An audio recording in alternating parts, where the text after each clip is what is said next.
Hello කට්ටිය good morning කියන්න පුළුවන් මොකද අපිට තාම ගොඩක් උදේ පොඩි ප්‍රශ්නයක් විසඳන්න තමයි අද මේ වීඩියෝ එක ගේන්නේ.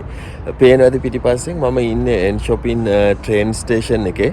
ඉතින් මම දවසක් පෝස්ට් එකක් දැම්මා මම ඉන්න ගමේ ඉඳලා කොච්චර වෙලාවක් මට යනවද කියලා ස්ටොක්හෝම් සෙන්ට්‍රල් ස්ටේෂන් එකට යන්න කෝච්චියේ. ඉතින් මම වැඩට යන කෝච්චිය මේක ඩේලි යන එක සීසන් එකක් අරගෙන ඉතින් ඒකට ගොඩ දෙනෙක් ඒ පෝස්ට් එකක් මම දැම්මේ Facebook එකේ පබ්ලික් ගෲප් එකක ගොඩ දෙනෙක් කමෙන්ට් කරලා තිබුණා මේක ෆේක් මෙච්චර හොඳ ට්‍රේන් එකක් එන්න විදිහක් නැහැ ස්වීඩන් ගැන අපි දන්න අය ඉන්නවා කියලා එහෙම දාලා තිබුණා. ඉතින් මෙහෙමයි කතාව. මේක ඇත්තට මම වැඩට යන ට්‍රේන් එක. ඉස්සරහට දැන් බලන්න පුළුවන් මේ ක්ලිප් එකේ. ඉතින් මට ඕනේ මේක පොඩ්ඩක් නිවැරදි කරන්න. සමහර අය හිතලා තිබුණා මේක කමියුනිටි ට්‍රේල් එකක් කියලා. ඉතින් කමියුනිටි ට්‍රේන් කියලා කියන්නේ වෙනම කතාවක්. ඒක ස්ටොක්හෝම් ඇතුලේ තියෙන SL ස්ටොක්හෝම් ලෑන්ඩ් සර්විස් එකෙන් කරගෙන යන ට්‍රේන් එකක් තමයි කමියුනිටි රේල් කියලා කියන්නේ. ඉතින් ඒක බෝල්ස්ටා කියන්නේ මගේ ලයින් එකේ එන්ඩ් එක ස්ටොක්හෝම් පැත්තෙන් ගත්තොත් එතනින් ඉවර වෙනවා. හැබැයි මම ඉන්නේ එන් ෂොපින් වල. ඉතින් එන් ෂොපින් ඉඳලා මට ස්ටොක්හෝම් වලට යනවා නම් යන්න තියෙන්නේ ලොන්గ్ ඩිස්ටන්ස් ට්‍රේන් එකක. ඒ කියන්නේ මේක එන්නේ ගොඩක් වෙලාවට ඔරිබ්‍රෝ ඉඳන් එහෙමත් නැත්නම් ගොතන්බර්ග් ඉඳන් ගොඩාක් දුර ඉඳලා පැය ගාණක් තිස්සේ එන ට්‍රේන් එකක්. ඉතින් මම යන්නේ ඇත්තටම ඒ ට්‍රේන් එක. ඉතින් ස්ටොක්හෝම් අපි ඇතුළ ගත්තොත් ස්ටොක්හෝම් වල තියෙනවා මෙට්‍රෝ තියෙනවා. මෙට්‍රෝ එක ගොඩක් සාමාන්‍යයෙන් පොඩි කම්පාර්ට්මන්ට් 6ක් විතර වගේ තියෙන්නේ. ඉතින් කමියුනිටි ට්‍රේන් එක ගොඩක් ඒක දිගයි. ඒක ගොඩක් සමහරලාට ට්‍රේන් දෙකක් එකට සෙට් කරලා තියෙන්නේ. ඉතින් මම අර පෝස්ට් එකේ දැම්මේ මම ඉස්සර ලුණුවිල හරි වයිකාල හරි කියන ස්ටේෂන් එකෙන් තමයි බහින්නේ. ඉතින් මම ඒකේ දාලා තිබුණේ මම මුතු කුමාරි බංගේ සමුද්‍රේ ඉතින් සාගරිකා ඒ වගේ ට්‍රේන් වල වැඩට ගිහිලා තියෙනවා පොල්ගහවෙල එකේ. ඉතින් ඒක වෙනම කල්චර් එකක් වෙනම වයිබ් එකක් ලංකාවේ ට්‍රේන්. ඉතින් අපි දැන් ස්වීඩන් හිටියට අපිට ඒ කල්චර් එකට යන්න කොහොමදවත් හිතන්නවත් බෑ. ඒ කියන්නේ ඒක ඇවිල්ලා යාළුවොත් එක්කලා සින්දුවක් කිය සීට් එකක් අල්ලගෙන ඉතින් එහෙම යන එකක්. ඉතින් මෙහි කතාව ගොඩක් වෙනස්. මෙහි ඇත්තටම කියනවා නම් ගොඩක් සද්ද කරන්නත් බෑ ට්‍රේන් වල. ඒ කියන්නේ සයිලන්ට් අපි මේන්ටේන් කරන්න ඕන සයිලන්ස් විදිහට යන්න ඕන. ඉතින් සීට් අල්ල ගන්න බෑ. ඒක එහෙම කරනවා නම් අපි ටිකට් ගන්නකොට රිසර්වේෂන් එකක් දාන්න ඕන. ඉතින් මම මෙතන ඉඳලා කිලෝමීටර් 70ක් සෙන්ට්‍රල් ස්ටේෂන් එකට යන්න ඕන ස්ටොක්හෝම් වල. කිලෝමීටර් 70ක් වුණාට මම මාස සීසන් එකට මම මේ පෝස්ට් එකෙත් දැම්මා ක්‍රෝන 2250ක් ගෙවනවා. ඉතින් ලංකාවේ ගාණෙන් රුපියල් 65000ක් විතර වගේ.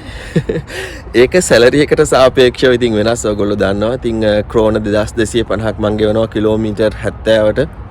මේක තට්ටු දෙකේ ට්‍රේන් එකක් ගොඩක් ලක්ෂරි විදිහට තියෙනවා. ඇත්තටම කියනවා ෆස්ට් ක්ලාස් එකයි සෙකන්ඩ් ක්ලාස් එකයි හොයා ගන්නත් බෑ. මොකද එච්චරටම මාර කම්ෆර්ටබල් විදිහට තියෙනවා. ඉතින් මම කියන්න ඕනේ මේක කමියුනිටි රේල් එකක් නෙමෙයි. කමියුනිටි රේල් දුවන්නේ ස්ටොක්හෝම් ඇතුලේ. මේක පැය භාගයට තියෙනවා. සමහර අය එකක් කියලා තිබුණා මේක මෙට්‍රෝ විදිහට පටලගෙනත් තිබුණා. පැය භාගයට තියෙනවා කිව්වහම ස්ටොක්හෝම් ඇතුලේ ඔයාලා දන්නවා මෙට්‍රෝ සාමාන්‍ය විනාඩි 5ට වගේ තියෙනවා. එකතු වෙලා ඉන්න මේක ගොඩක් ලස්සන ට්‍රේන් එකක්. ඉතින් ස්වීඩන් වල තියෙන අපි උදේ හැමදාම වැඩට යන කෝච්චිය මේක. බලමු පොඩි ක්ලිප් ටිකක් ඇඩ් කරන්නම් ඉස්සරහට දැන්. Örebro central, Örebro södra, Kumla, med slutstation Hallsberg. Trevlig resa!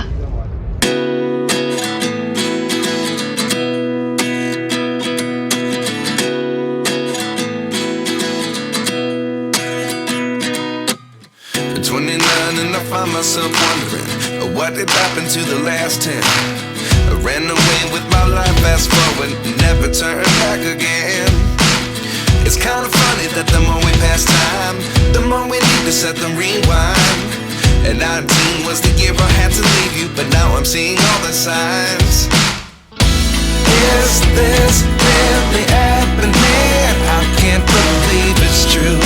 I'm just as surprised as you. Is this really happening? I can't be too sure, but one day I'll be yours again.